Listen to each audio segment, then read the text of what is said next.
तरीके से चुनाव प्रचार आगे बढ़ रहा है, उसी तरीके से धनबल को और तेजी से आगे बढ़ा रहा है। और भारतीय जनता पार्टी इस चुनाव को पैसे और नशीले पदार्थों के दम पर जीतना चाहती है।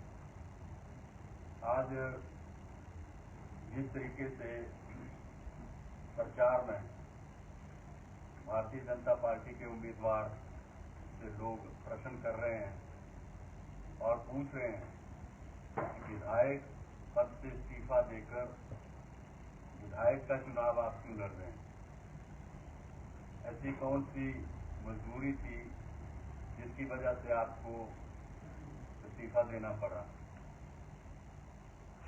इस तरीके से जब वो बेबस हैं तो फिर वो पैसे के उपयोग से इस वोट को लेना चाहते हैं, जनता के वोट को लेना चाहते हैं। भारतीय जनता पार्टी के वरिष्ठ नेता जिस तरीके से हमीरपुर में आके बयानबाजी कर रहे हैं, उससे स्पष्ट है कि भाजपा ने हमीरपुर में नेतृत्व को कमजोर करने का काम किया। भाजपा के इन नेताओं ने पहले प्रेम कुमार धूमल जी के नेतृत्व को कमजोर किया और उसके बाद वो अनुराग ठाकुर के नेतृत्व को कमजोर करने जा रहे हैं। हम सब ने देखा कि 5 बार के जो सांसद हैं, जो पहले मंत्री भी रहे, उनको मंत्री पद न देकर ये साफ संकेत दे दिया है कि भाजपा के ये बारी नेता जो हैं वो हमीरपुर में नेतृत्व को कमजोर करने का कार्य कर रहे हैं। आज जिस तरीके से बयानबाजी इनकी आ रही है, उससे साफ दिखता है कि इनका चुनाव के ऊपर फोकस कम है और सरकार को गिराने के जो इनके मंसूबे हैं वो साफ चल रहे हैं। लेकिन इनके बीच में मेरा ये प्रश्न है जयराम ठाकुर से और बिंदल जी से कि वो उस आंकड़े को सार्वजनिक करें जिस आंकड़े को लेके ये बार बार कह रहे हैं कि ये सरकार चली जाएगी। और आज जिस तरीके से भाजपा के प्रदेश अध्यक्ष बिंदल ने कहा कि 10 तारीख को ये सरकार चली जाएगी, तो ये स्पष्ट करें कि कैसे जाएगी, क्योंकि इन्होंने पहले भी कहा था कि 4 तारीख को ये सरकार चली जाएगी, लेकिन सरकार नहीं गई, सरकार चल रही है, बल्कि सरकार और मजबूत हुई। अब ये कह रहे हैं 10 तारीख को चली जाएगी, लेकिन ये सरकार 10 तारीख के बाद और मजबूत हो जाएगी, क्योंकि हमारा आंकड़ा जो 38 का इस वक्त है वो 41 पे पहुंच जाएगा। तो ऐसे में इनको ये स्पष्ट करना चाहिए कि आखिर ये इस आंकड़े के आधार पर सरकार को गिराने की बात कर रहे हैं। और जैसे जैसे ये सरकार गिराने की बात कर रहे हैं, वैसे वैसे ही प्रदेश की जो जनता है वो हमारी सरकार को मजबूती प्रदान कर रही है।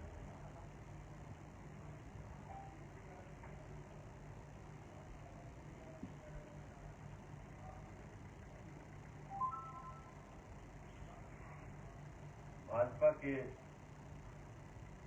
नेताओं को ये स्पष्ट करना चाहिए कि आखिर उस सत्ता के लिए इतने व्याकुल क्यों हैं। क्या भारतीय जनता पार्टी के ये नेता मात्र सत्ता सुख भोगने के लिए हैं? क्या ये विपक्ष में नहीं बैठ सकते हैं?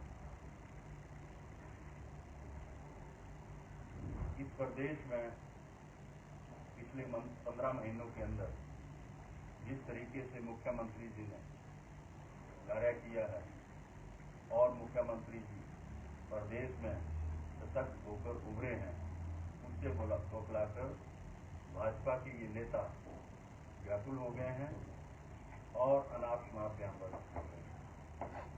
हमारी सरकार के ऊपर हमें मित्रों की सरकार कह रहे हैं, तो जरा इनको स्पष्ट करना चाहिए कि दुश्मनों की सरकार कौन सी होती है। उस सरकार को बताएं जो दुश्मनों की सरकार होती है। ये सरकार मित्रों की है, क्योंकि ठाकुर सुखविंदर सिंह सुक्खू जी के मित्र पूरे प्रदेश की जनता है। मुख्यमंत्री के मित्र प्रदेश का हर मतदाता है, हर कर्मचारी है, हर हमारा जो आम नागरिक है वो है। वैसे में भारतीय जनता पार्टी के उन नेताओं को ये स्पष्ट करना चाहिए कि क्या जो उनकी पिछली सरकार थी वो दुश्मनों की सरकार थी। इस सरकार को जो मित्रों की सरकार कह रहे हैं, उनके ऊपर पहले ये इल्जाम भी लगे हैं कि सहेलियों की सरकार भी रही है। तो उनको स्पष्ट करना चाहिए, सरकारें हमेशा जो है वो प्रदेश की जनता की होती है और प्रदेश के मतदाताओं की होती है, और प्रदेश के मतदाता और प्रदेश की जनता जो है वो मुख्यमंत्री की मित्र ही होती है।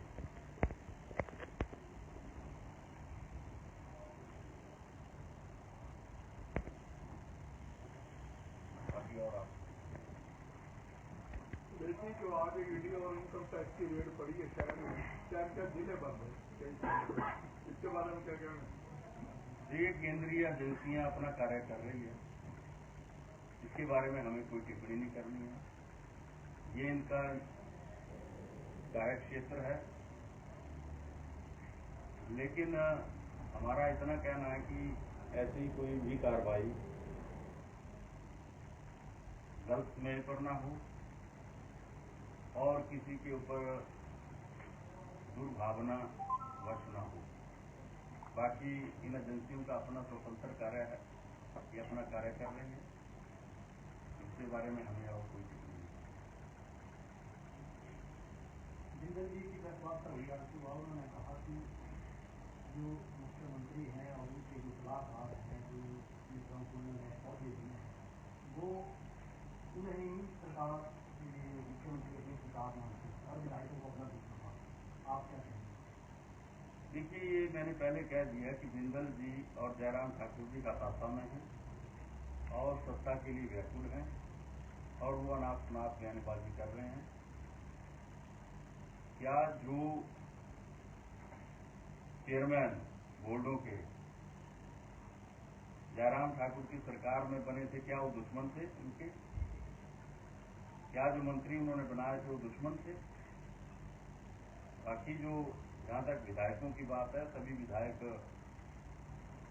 खुश हैं, मुख्यमंत्री जी के साथ हैं और जिंदल जी को कांग्रेस के विधायकों के बारे में चिंता करने की आवश्यकता नहीं है। वो अपना जो विपक्ष का कार्य है उसको ही अच्छे तरीके से निभा लें, यही बड़ी बात है। आपने एक बात कही कि एक में मेरा प्रश्न ये रहेगा कि जरा बिंदल जी भी बताएं कि उनसे इस्तीफा क्यों लिया था। जयराम की सरकार में जब वो मंत्री थे तो उनसे इस्तीफा क्यों लिया गया था, इस बात को भी जरा स्पष्ट कर दें। वो कौन से कारण थे, क्या आरोप थे उनके ऊपर?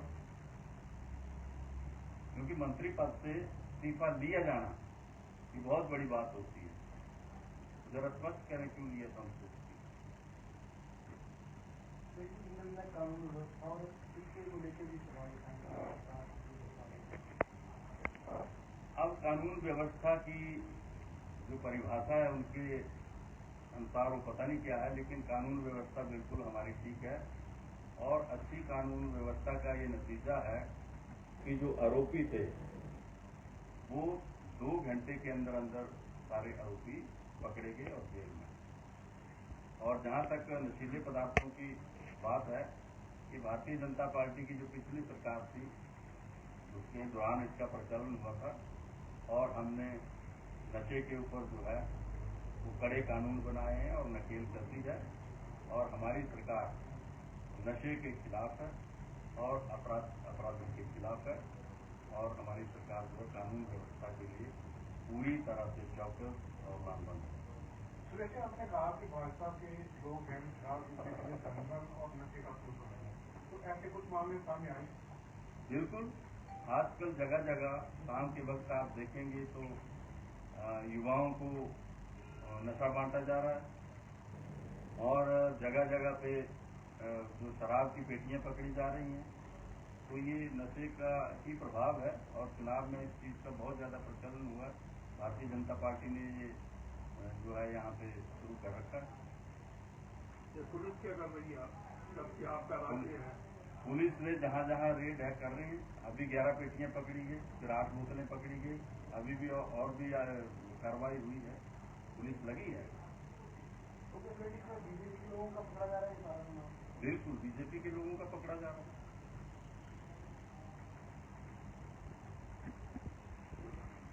के दावेदार हैं, गए कांग्रेस में, वो काम नहीं कर रहे हैं, सब कुछ करता है, सभी काम कर रहे हैं। कुलदीप पठानिया जी उम्मीदवार थे, वो काम कर रहे हैं। नरेश ठाकुर जी उम्मीदवार थे, ये काम कर रहे हैं और भी सारे काम कर रहे हैं। सुनील शर्मा जी थे, वो भी काम कर रहे हैं, सभी काम कर रहे हैं। कौन है सर उसको भी काम नहीं कर रहे? आप लोग बताओ कौन है जो नहीं अभी आपके चुनाव प्रचार में लगा? हमारे चुनाव प्रचार में सभी लगे हैं।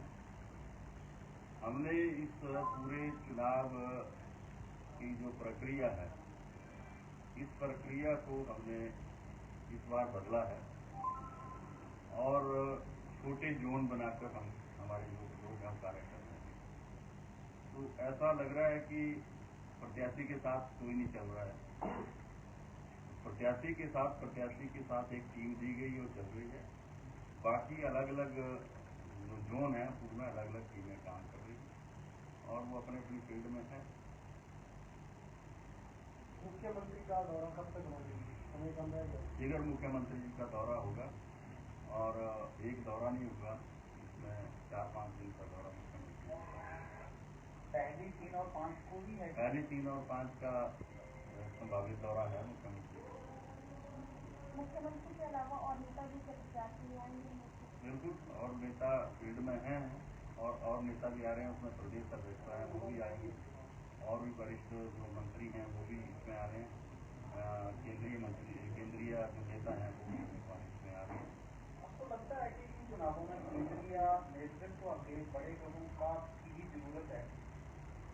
नहीं, केंद्रीय नेतृत्व की ऐसी जरूरत नहीं है, लेकिन जो केंद्र में हमारे प्रदेश के नेता हैं, चाहे आनंद शर्मा जी हों, चाहे उनमें हमारे राष्ट्रीय हैं आशा कुमारी जी हैं, वो नेता आ सकते हैं।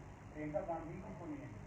अभी ऐसी कोई जरूरत है नहीं, क्योंकि प्रियंका गांधी जी वैसे ही प्रदेश में हैं, शिमला में ही है।